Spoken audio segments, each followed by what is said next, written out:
Jangan samakan sekolah untuk mendapatkan nilai bagus dengan bersekolah untuk mendapatkan ilmu atau pengetahuan.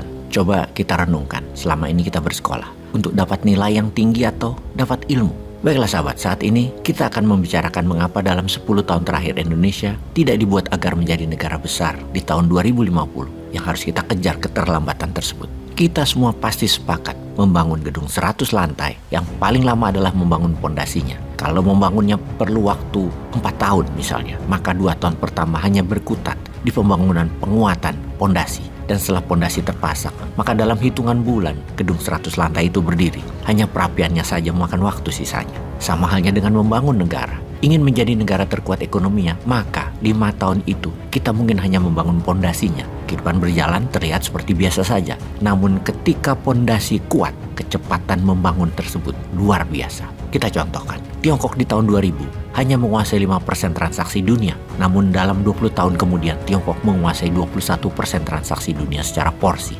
Jangan melihat apa yang dilakukan Tiongkok di tahun 2000, namun lihat apa yang dilakukan di tahun 80-an hingga tahun 2000-an. Pondasinya dipasang sangat kuat, regulasinya mendukung sektor ekonomi bukan hanya lokalan, namun sudah kelas dunia dukungannya. India yang negaranya 3 kali kekayaan Indonesia, jangan melihat apa yang dilakukan 5 tahun terakhir ini, namun lihat kebijakan berkelanjutan sejak tahun 2000-an oleh Atal Bihari, dilanjutkan oleh Manmohan Singh, Perdana Menteri India, digaspol lagi sama Narendra Modi saat ini. Nah, bicara India, inilah yang menjadi perdebatan singkat antara Bosman dengan dosen Stanford, Gita Wirjawan, selagi halal bihalal kemarin. Bosman seperti biasa dengan PD-nya menceritakan bahwa Grand Design menjadikan emas alat tukar di tahun 2045 Indonesia akan kendalikan setengah transaksi dunia pakai emas. Maka Bro Gita dengan PD mengatakan, lu gak mungkin bisa kalahin India. Mereka lah raja di abad 22 alias di tahun 2100 ke atas. Duer, otak saya koslet dan tentunya kita dengar argumennya. Dia mengawali, tahun kita dulu kuliah ada berapa mahasiswa Indonesia di sana? Demikian dia memulai debatnya.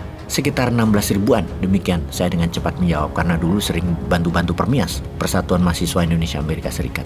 Di tahun 80-an zaman kami berdua dulu sekolah di sana, beda tahun dan beda wilayah aja. Gita itu 3 tahun di atas saya, gelarnya lebih panjang, ilmu lebih panjang, sertifikatnya lebih panjang. Dia lanjutkan, sekarang 8 ribuan student, demikian dia menjelaskan. Kalau India, ada 300 ribu student di Amerika. Kalau Tiongkok, ada 400 ribu student di Amerika. Dan HIB visa kerja 75% diberikan ke graduated Indian student. Lu bayangin, dari izin kerja imigrasinya 75%-nya diberikan ke student India untuk mereka setelah tamat sekolah stay di Amerika. Ada hampir 5 juta warga India di Amerika dan mereka merupakan orang terkaya di Amerika dengan rata-rata $130 ribu pendapatannya per tahun. Di mana rata-rata warga Amerika kulit putih hanya $65 ribu per tahun income atau pendapatan mereka per tahunnya. Jauh di atas 700 ribu keturunan Jepang yang hanya 100 ribuan dolar per tahunnya. Jauh di atas keturunan Tiongkok yang ada 2 jutaan di sana yang hanya 100 ribuan juga per tahun income-nya dalam US dollar. Jauh di atas orang Indonesia yang totalnya 80 ribu pendapatannya sekitar 90 ribuan dolar per tahunnya. Dari 300 ribu student India, 50% adalah mereka dapat beasiswa atau scholarship, di mana dari 8 ribu student Indonesia 90%-nya adalah biaya pribadi.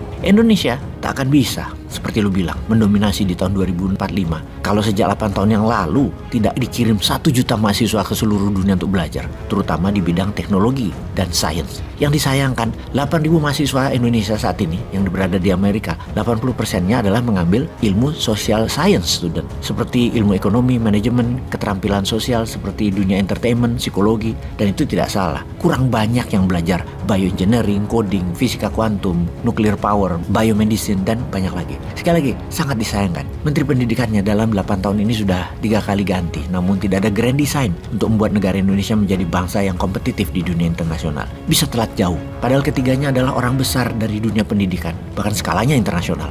Sahabat, informasi ini bukan bermaksud mendiskreditkan siapapun, namun informasi ini dijadikan untuk wake up call atau kesadaran bersama. Ke depan kita harus lebih baik. Bukan hanya nilai yang kita cari, namun kompetisi dunia secara geopolitik dan geoekonomi. Indonesia harus berdaulat. Diawali dengan membangun keterampilan generasi muda untuk bisa memiliki keterampilan dalam bidang sains dan teknologi, tentunya lengkap dengan ilmu social science. Jangan sampai brain drain terjadi di Indonesia karena orang pintar tadi yang jadi sendiri tanpa dukungan support pemerintah, sehingga mereka yang pintar tanpa kontribusi pemerintah merasa tidak wajib untuk jadi tinggal di Indonesia karena merasa brain otak mereka gak dihargai di negeri sendiri. Brain drain adalah keluarnya orang pintar dari sebuah negara ke negara lain. Negara yang ditinggal otaknya tadi jadi kering karena yang subur tidak diakomodir, tidak jadi indah. Dunia pernah terjadi migrasi besar-besaran dari Eropa abad 1920 pindah ke Amerika, warga-warga yang pinter. Dan di abad 21, Amerika saat ini dengan sengaja mengincar otak student India dan Tiongkok. Terbukti dari HIB visa diberikan 75%-nya ke India, 15% ke Tiongkok.